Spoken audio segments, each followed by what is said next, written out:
So welcome to Harshit institute online classes. మనకి magnetism అనే lesson start చేద్దాం. సో ఈ మ్యాగ్నెటిక్ తర్వాత మనకి ఫ్లూయిడ్స్ లెసన్ స్టార్ట్ చేస్తే తర్వాత మనకి మెకానిక్స్ ఒక లెసన్ ఉంటుంది. సో మనకి 3 లెసన్స్ మనం కంప్లీట్ చేసుకుంటే మనం ఫిజిక్స్ అంతా మనకి ఓవరాల్గా మనం ఒక ఐడియా కోసం మనకి కంప్లీట్ చేసుకుంటుంటుంది. అట్లానే మీకు ప్రీవియస్ క్వశ్చన్స్ ఎక్కువగా మీరు ప్రాక్టీస్ చేస్తూ ఉండాలి. మనం ఏమైతే చెప్పుకున్నా అవన్నీ కూడా మనకి రైల్వే పాయింట్ ఆఫ్ వ్యూ అన్నీ సరిపోతాయి అనమాట. ఓకేనా, మనం స్టార్ట్ చేద్దాం. ఒక చిన్న టాపిక్, ఆ టాపిక్ పేరే మ్యాగ్నెటిజం, అయస్కాంతత్వం అని పిలుస్తాం. అయస్కాంతత్వం. సరే, ఒక్కసారి కనుక మనం ఈ లెసన్ని అబ్జర్వ్ చేసినట్లయితే చూడండి, ఇదంతా ఒక స్టాండర్డ్ డేటా అనమాట. ఈ మొత్తం లెసన్ కొంచెం డేటాలా ఉండిద్ది. మనకి రైల్వే పాయింట్ ఆఫ్ వ్యూలో కొన్నిసార్లు అడుగుతున్నారు. ఎక్కువగా మనకి ఏం అడగట్లేదు, కానీ కొన్నిసార్లు వీటి గురించి అడిగేస్తున్నారు. ఒక్కసారి మనం అబ్జర్వ్ చేద్దాం దీని గురించి. ఇందులో ఫస్ట్ పాయింట్ ఏంటంటే, first point magnets also called as. అసలు మ్యాగ్నెట్స్ ఇంకా ఏమని పిలుస్తారు? Magnets also called as. Magnets also called as. Magnets ఏమని కూడా పిలుస్తున్నారు సార్ అంటే, లోడ్ స్టోన్స్, లోడ్ స్టోన్స్ లేదా కిస్సింగ్ స్టోన్స్, లేదా కిస్సింగ్ స్టోన్స్, లోడ్ స్టోన్స్ లేదా కిస్సింగ్ స్టోన్స్ అని మనకి పిలుస్తున్నారు. Magnets also called as lode stones or kissing stones. అంటే అయస్కాంతాలను చుంబకాలు, కిస్సింగ్ స్టోన్స్ అంటే చుంబకాలు, లేదా తెలుగులో లోడ్ స్టోన్స్ అని అంటారు. లోడ్ స్టోన్స్ అని కూడా పిలుస్తారు. సార్ లోడ్ స్టోన్స్ అంటే ఏంటిది? లోడ్ స్టోన్స్ అంటే చూడండి, రాళ్ళల్లో ఉంటుంది అనమాట. మ్యాగ్నెటిక్ ప్రాపర్టీ రాళ్ళల్లో ఉంటుంది. మనం కొన్ని రాళ్ళు స్పెషల్గా తీసుకున్నట్లయితే మ్యాగ్నెటైట్ రాల్స్ ఉంటాయి, మ్యాగ్నెటైట్. ఆ యొక్క రాళ్ళు కొంచెం బరువుగా ఉంటాయి అన్నమాట. ఆ యొక్క ప్రాపర్టీస్ని మనం లోడ్ స్టోన్స్ అంటాం. కిస్సింగ్ స్టోన్స్ అని ఎందుకు అన్నారంటే, రెండు ఒకదాంతో మరొకటి అట్రాక్ట్ అవుతాయి కదా, రెండు ఒకదాంతో మనకి అట్రాక్ట్ అవుతాయి కాబట్టి వాటి కిస్సింగ్ స్టోన్స్ అన్నారు. అది కూడా మన పురాతన గ్రంథాలలో రాస్తుంది. ఏమని అంటే చుంబకాలు అని. ఆ కిస్సింగ్ స్టోన్స్ అని దాని మీనింగ్. ఓకే, ఇలా మనం అబ్జర్వ్ చేసుకోవచ్చు. నెక్స్ట్ మనం చూసినట్టయితే అసలు మ్యాగ్నెట్ని కనిపెట్టిన సైంటిస్ట్ ఎవరు? మ్యాగ్నెట్ని కనిపెట్టింది ఎవరు అంటే, అసలు అయస్కాంతాన్ని కనిపెట్టింది ఎవరంటే ఒక గొర్రెల కాపరి అని చెప్తాం. గొర్రెల కాపరి, షిపర్డ్. షిపర్డ్ ఒక గొర్రెల కాపరి.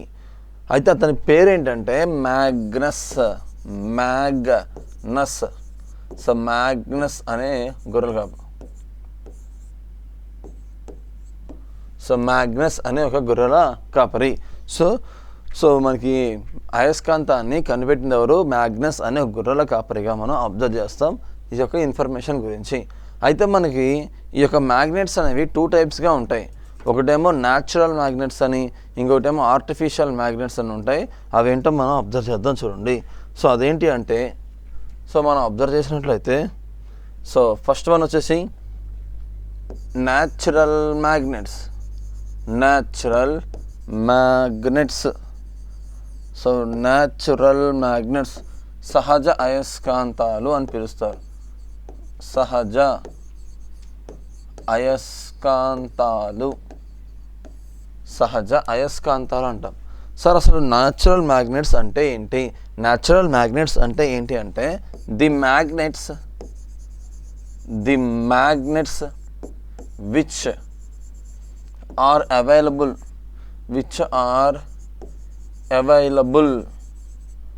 the magnets which are available freely in the nature.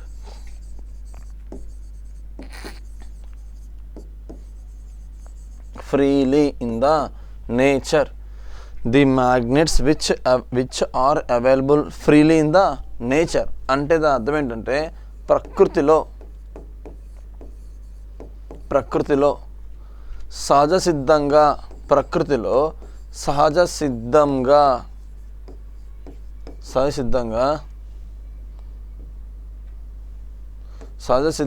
లభించే అయస్కాంతాలను ప్రకృతిలో సహజసిద్ధంగా లభించే అయస్కాంతాలను మనం ఏమని పిలుస్తామంట? మనకి సహజ అయస్కాంతాలు అని పిలుస్తామంట. సహజ అయస్కాంతాలు. The magnets which are available freely in the nature. ప్రకృతిలో సహజ సిద్ధంగా లభించే అయస్కాంతాలు మనం సహజ అయస్కాంతాలు అంటాం. సార్ వీటికి ఎగ్జాంపుల్స్ ఏంటి సార్ అంటే వీటికి ఎగ్జాంపుల్స్ లోడ్ స్టోన్స్గా చెప్పచ్చు. Load stones. ఇందులో మనకి ఏముంటుంది అంటే మ్యాగ్నటైట్ అనే ఒక ప్రాపర్టీ ఉంటుంది. లోడ్ స్టోన్స్లో మనకి ఏముంటుంది, మ్యాగ్నటైట్ అనే ఒక ప్రాపర్టీ ఉంటుంది. మరి మ్యాగ్నటైట్ అంటే ఫార్ములా చూడండి, Fe3O4 అని మనం చెప్తాం. Fe3O4. సో మ్యాగ్నటైట్ అనే ఫార్ములా ఉంటుంది, Fe3O4గా మనం చెప్పుకుంటాం. సో Fe3O4గా మనం చెప్పుకుంటాం. క్లియర్? సో అట్లా మనం అబ్జర్వ్ చేయొచ్చు దీని యొక్క ఇన్ఫర్మేషన్ గురించి. సో నెక్స్ట్ మనం చూసినట్లయితే చూడండి, దీని తర్వాత ఆర్టిఫిషియల్ మ్యాగ్నెట్స్ అంటాం. సో ఆర్టిఫిషియల్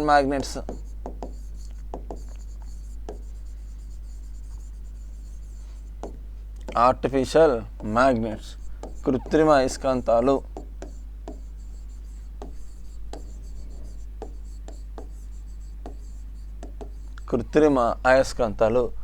ఆర్టిఫిషియల్ మ్యాగ్నెట్స్ అంటాం, కృత్రిమ అయస్కాంతాలు.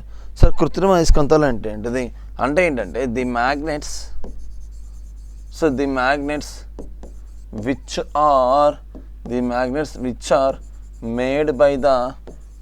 Are made by the human beings. So which are made by the human beings అంటే దాని అర్థం ఏంటిది, మానవుని చేత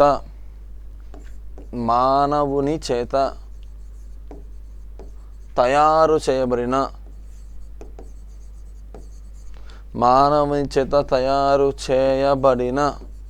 అయస్కాంతాలను కృత్రిమ అయస్కాంతాలు అని పిలుస్తారు. So which are made by the human beings, మానవుని చేత తయారు చేయబడిన అయస్కాంతాలు మనం ఏమంటాం, సో కృత్రిమ అయస్కాంతాలు అని మనకి పిలుస్తాం అనమాట. సో కృత్రిమ అయస్కాంతాలు అని మనకి పిలుస్తాం. ఓకేనా? సో నెక్స్ట్ మనం అబ్జర్వ్ చేసినట్టయితే చూడండి, సో దీని తర్వాత సార్ వీటికి ఎగ్జాంపుల్స్ ఏంటో చూద్దాం. వీటికి ఎగ్జాంపుల్స్ ఏమన్నాయి అంటే ఒక్కొక్కటి చూద్దాం దీనికి ఎగ్జాంపుల్స్. సో ఫస్ట్ ఎగ్జాంపుల్ కనుక మనం అబ్జర్వ్ చేసినట్లయితే ఈ న్యాచురల్ మ్యాగ్నెట్స్కి సో ఫస్ట్ మనకి ఎగ్జాంపుల్ సో బార్ మ్యాగ్నెట్ అని పిలుస్తారు. దండయస్కాంతం. సో దండయస్కాంతం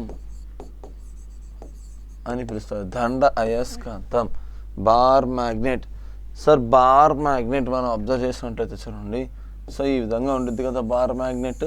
ఇదేమో నార్త్ పోల్ అయితే ఇదేమో సౌత్ పోల్, ఇదేమో సెంటర్ ఆఫ్ ది మ్యాగ్నెట్గా మనం చెప్తాం. So centre of the magnet, so bar magnet. So ఇక్కడే గుర్తుపెట్టుకోండి, ఇక్కడ నుంచి దీన్ని ఏమంటారంటే లెంత్ ఆఫ్ ది మ్యాగ్నెట్ అని పిలుస్తారు.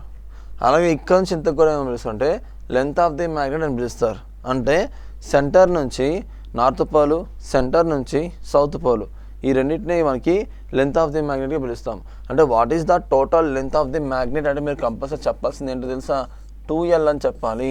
అసలు లెంత్ ఆఫ్ ది మ్యాగ్నెట్ అంటేనే మనం చెప్పాల్సింది 2Lగా మనం చెప్తాం. అంతేగాని లెంత్ ఆఫ్ ది మ్యాగ్నెట్ అంటే L అని చెప్పకూడదు. చాలా ఇంపార్టెంట్ ఎగ్జామ్ పాయింట్ ఆఫ్ వ్యూలో లెంత్ ఆఫ్ ది మ్యాగ్నెట్ అంటే ఎంత, 2Lగా మనం అబ్జర్వ్ చేస్తాం. ఓకే? సో నెక్స్ట్ కనుక మనం అబ్జర్వ్ చేసినట్టయితే ఇక్కడ చూడండి, సార్ దీన్ని ఎక్కడ వాడతారు సార్ అంటే వీటిని used in laboratories. So used in laboratories అంటే ప్రయోగశాలలో ఉపయోగిస్తారు.